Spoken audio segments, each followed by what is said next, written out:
Bismillahirrahmanirrahim. Assalamualaikum warahmatullahi wabarakatuh.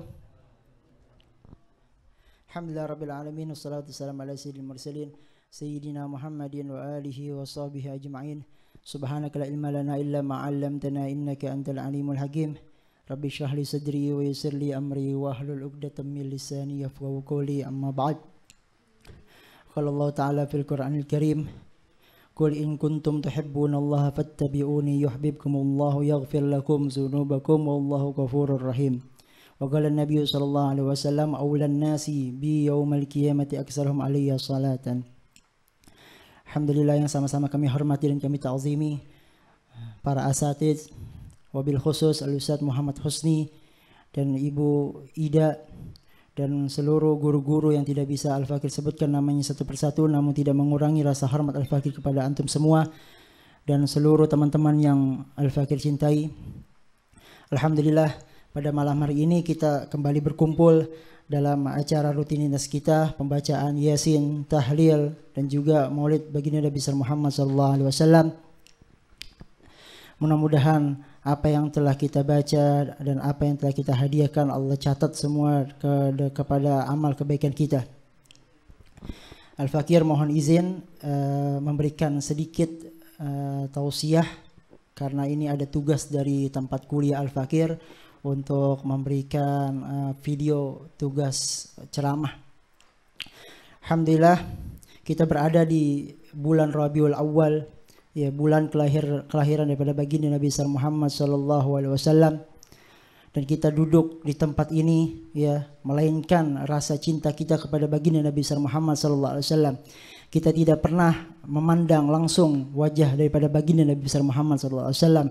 Kita tidak pernah mendengar perkataan langsung daripada baginda Nabi besar Muhammad SAW, dan kita tidak pernah duduk langsung bersama baginda Nabi besar Muhammad SAW. Namun apa yang membuat kita rela duduk di tempat ini?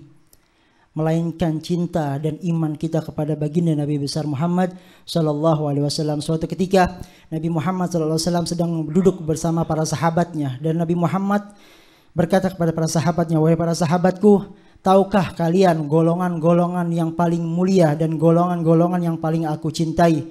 Maka para sahabat berkata, "Apakah para malaikat ya Rasulullah?" Maka Rasulullah berkata, "Bagaimana para malaikat tidak mulia sedangkan mereka berada di sisinya Allah Subhanahu wa taala? Ada lagi yang mulia. Apakah para nabi dan rasul ya Rasulullah? Bagaimana para nabi dan rasul tidak mulia sedangkan wahyu diturunkan untuk mereka? Apakah kami ya Rasulullah, para sahabat-sahabatmu, bagaimana kalian tidak mulia para sahabat-sahabatku sedangkan aku berada di antara kalian? Ada lagi yang mulia." Maka para sahabat berkata, "Engkau dan Allah lah yang lebih tahu." Maka ketika itu Rasulullah seraya menundukkan kepalanya lalu meneteskan air mata dari pipinya.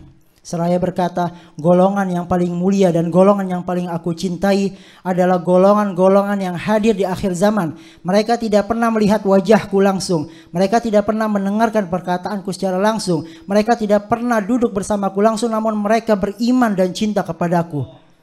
Tuba liman yarani wa amana bi wa tuba summa tuba liman lam yarani wa amana bi." Sungguh beruntung bagi orang yang telah melihatku langsung dan ia beriman kepadaku, dan sungguh beruntung dan sungguh beruntung bagi orang yang tidak beriman, yang tidak melihatku langsung namun mereka beriman kepadaku. Ya, Sayyid Muhammad bin Alwi Al-Maliki juga pernah ketika berziarah ke makam baginda Nabi besar Muhammad SAW di Madinah, beliau melihat Nabi Muhammad SAW secara yaqazah, secara langsung. Ketika itu Sayyid Muhammad bin Alwi Abbas Al-Maliki melihat di belakang Nabi Muhammad itu banyak gerombolan orang-orang, bahkan ribuan. Lalu Sayyid Muhammad berkata, "Ya Rasulullah, siapakah gerangan orang-orang yang ada di belakang engkau?" Maka Nabi Muhammad SAW berkata, "Ini adalah umat-umatku yang paling aku cintai. Mereka semua adalah umat-umatku yang berada di Indonesia. Beruntung kita berada di Indonesia. Ya, kita disebut oleh Rasulullah adalah umat yang paling dicintai oleh umat Nabi Muhammad SAW. Mengapa Nabi Muhammad sangat cinta kepada kita? Karena kita lihat ketika masuk bulan Rabiul Awal, banyak daripada musola-musola, langgar-langgar, pondok pesantren, tempat-tempat mereka mengadakan maulid baginda Nabi besar Muhammad SAW. Inilah yang membuat Nabi Muhammad sangat cinta kepada kita semua. Dan satu lagi, ketika Nabi Muhammad SAW melakukan Isra Mi'raj, Nabi Muhammad bertemu dengan satu malaikat. Dan malaikat tersebut diciptakan oleh Allah Subhanahu wa taala mempunyai 1000 tangan. Dan dari satu tangannya itu tumbuh 1000 jari. Lalu Rasulullah berkata, "Ya wahai malaikat, apa gerangan Allah taala menciptakan engkau seperti ini?"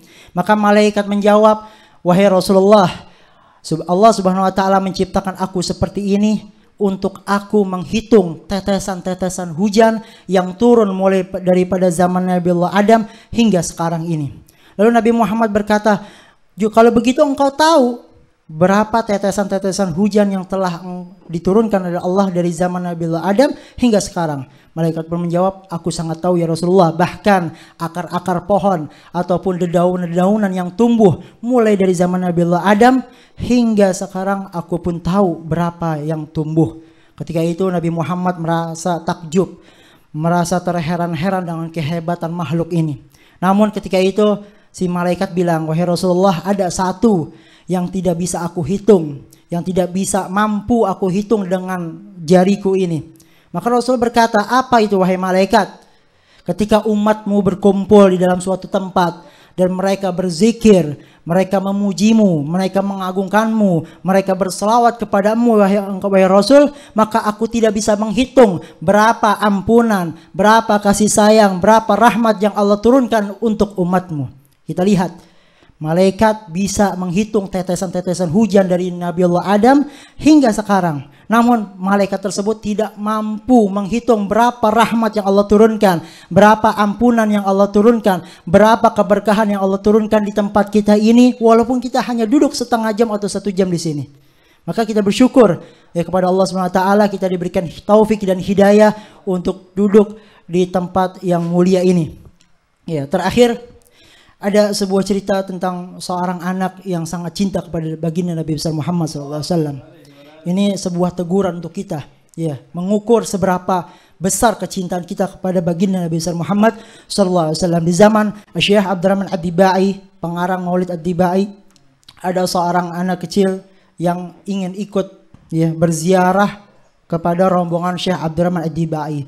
Ketika itu anak tersebut dilarang oleh Syekh Abdurrahman Ad-Dibai karena beliau masih kecil. Ya, engkau tidak bisa ikut karena perjalanan ke kota Madinah sangat panjang, membutuhkan waktu berhari-hari bahkan sampai seminggu. Engkau masih kecil, engkau tidak diizinkan oleh ibumu.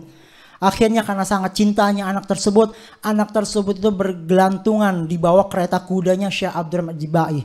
Sampai ke Madinah berhari-hari, anak tersebut tidak makan, anak tersebut tidak minum, anak tersebut tidak tidur. Untuk apa? Untuk bertemu kepada makam baginda Nabi Muhammad SAW. Sehingga cerita ketika sudah sampai di kota Madinah, anak tersebut jatuh dari kereta karena saking lemasnya. Beliau jatuh dari kereta kuda dan dari senangnya beliau merangkak. Sudah tidak bisa berdiri lagi, sudah tidak bisa berlari lagi. Beliau merangkak, anak tersebut merangkak mendekati daripada makam baginda Nabi besar Muhammad SAW.